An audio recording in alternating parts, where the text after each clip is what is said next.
बोलो सतगुरुदेव की जय हो। तो पुराणों में लिखा है कि कर्म भोगने से ही समाप्त होंगे। प्रारब्ध में लिखे पाप का नाश नहीं हो सकता, और जब तक आपके प्रारब्ध में यानी कर्म में, किस्मत में लिखे हुए पाप का नाश नहीं हुआ तो आपको सुख नहीं हो सकता।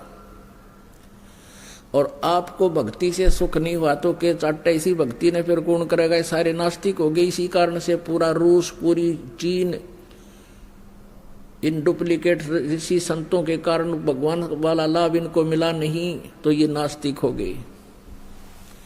और यही स्थिति थी कुछ दिनों में इस भारतवर्ष में आ जानी थी। ये नकली टोल के टोल बना रखे करोड़ों की संख्या में से श्री राधा स्वामी, धन धन सतगुरु, जय गुरुदेव वाला ने। ये भोली आत्मा गई वहां पर भगवान पाने के लिए, और वहां कख भी नहीं इनको। अंत में देख लेना ये बिल्कुल नास्तिक हो जाएंगे, भक्ति करेगा नहीं कोई। इन पर इतनी आपदाएं आएंगी, इतनी आपत्ति आ जाएंगी। अब परमात्मा कबीर जी ने कहा कि आप जी ने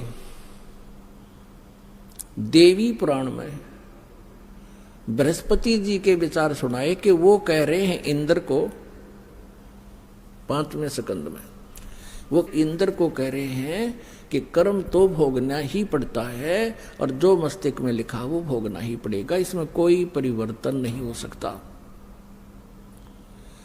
उधर से शुक्राचार्य कह रहे हैं प्रहलाद को कि ऐसा ब्रह्मा जी से मैंने सुना है, ऐसा कोई व्यक्ति इस पृथ्वी पर नहीं है जो किसी के प्रारब्ध में परिवर्तन कर दे। तो कबीर परमेश्वर जी ने कहा स्वामी रामानंद जी से कि ये विचार हैं किसी व्यक्ति विशेष के, एक ऋषि महर्षि के और ब्रह्मा जी के, ये भगवान के विचार नहीं है। पुराणों में और वेदों में भगवान का आदेश है। यजुर्वेद अध्याय नंबर 8 के मंत्र नंबर 13 में स्पष्ट किया है परमात्मा घोर पाप का विनाश कर सकता है। यदि आप दोनों को सही मानते हो तो ये तो कंट्राडिक्टरी बात होगी। पुराण कहते हैं ऐसा नहीं हो सकता, वेद कहते हैं ऐसा हो सकता है।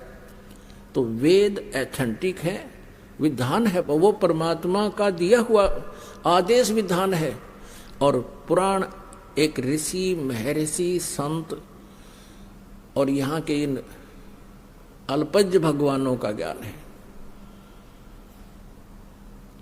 तो पुराणों में जो वेदों से नहीं मेल खाता जो ज्ञान, वो व्यर्थ है, वो व्यक्ति विशेष का अपना सोच है। तो इसलिए हमने वेदों को ही फाइनल मानना होगा। अब इस तर्क के सामने स्वामी रामानंद जी के को कोई जवाब नहीं था। अपनात्माओं, जो व्यक्ति वहां रामानंद जी का शिष्य बना हुआ था, वो ये दोनों की वार्ता सुनने लगा और कबीर परमेश्वर जी से पूछा, आप कौन हो, आप कहाँ रहते हो? तो परमात्मा ने कहा, भाई मैं दानक हूं, कबीर मेरा नाम है और दानकों की कॉलोनी में रहता हूं, दुल्हाओं की कॉलोनी। सारा नाम बता दिया, इसी काशी में रहता हूं। अब क्या हुआ कि हफ्ते 10 दिन के बाद वो दुखी व्यक्ति उस ब्राह्मण गुरु को छोड़कर, वो ब्राह्मण तो कबीर जी सत्संग कर रहे थे वहां, वो भी आ गया और उसने देखा ये तो वही महापुरुष है जो रामानंद जी के छक्के छुड़ा दिए थे ज्ञान में। क्योंकि परमेश्वर ने कहा था कि जब परमात्मा की भक्ति साधना से सुख नहीं हो सकता तो भक्ति की आवश्यकता क्या है। तो उसका वह बात खटक गई थी।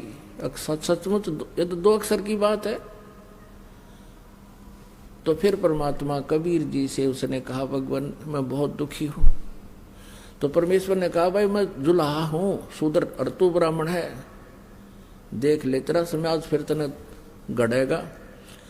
तो इन्होंने बोला, जी बाढ़ में जाओ समाज, मेरी तो ढूंढी डग्गी कती, मेरा तो भट्ठा बैठ रहा है, बालक मेरे बीमार।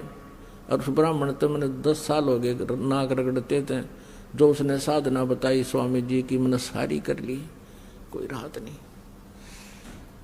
परमात्मा ने उसको मंत्र दिया कि ये जाप कर,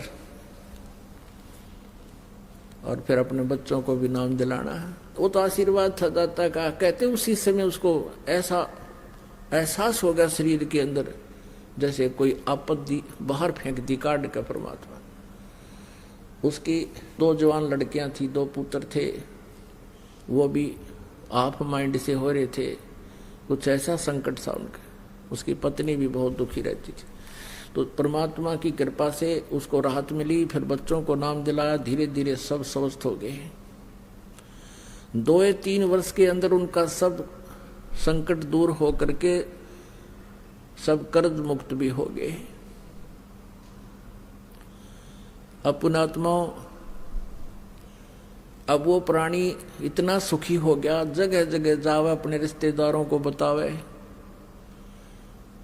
जो दुखी थे उनसे कहे कि आ जाओ, नाम ले लो मेरे गुरुजी से, तुम भी सुखी हो जाओगे। देखो आज मैं कितना सुखी हो गया। अब जो थोड़ा बहुत कोई सुखी है वो परमात्मा को नहीं चाहता। और परमात्मा अपने विधान में बताते हैं कि सुख के माथे आग लगो, पत्थर पड़ो, जिस ते नाम हृदय ते जा, और बलिहारी उस दुख के जो पल पल नाम रटावे। अब जिस प्राणी को आज सुख है वो दुर्भाग्य है उसका। किसका? जो भक्ति नहीं कर रहा। और भक्ति कर रहा तो ये सत भक्ति नहीं कर रहा। और सौभाग्य उस व्यक्ति का जो महादुखी था और यहाँ आ गया रहते, उसको राहत मिलेगी, ये ज्ञान मिलेगा, भगवान मिलेगा। तो यहाँ परमात्मा कहते हैं इसे सुख का आग लगा, जिस तो भगवान तो दूर हो प्राणी, और बलिहारी उस दुख के जो पल पल नाम रटावे। हे परमात्मा ऐसा दुख भी राखियो ताकि आपकी याद बनी रहे।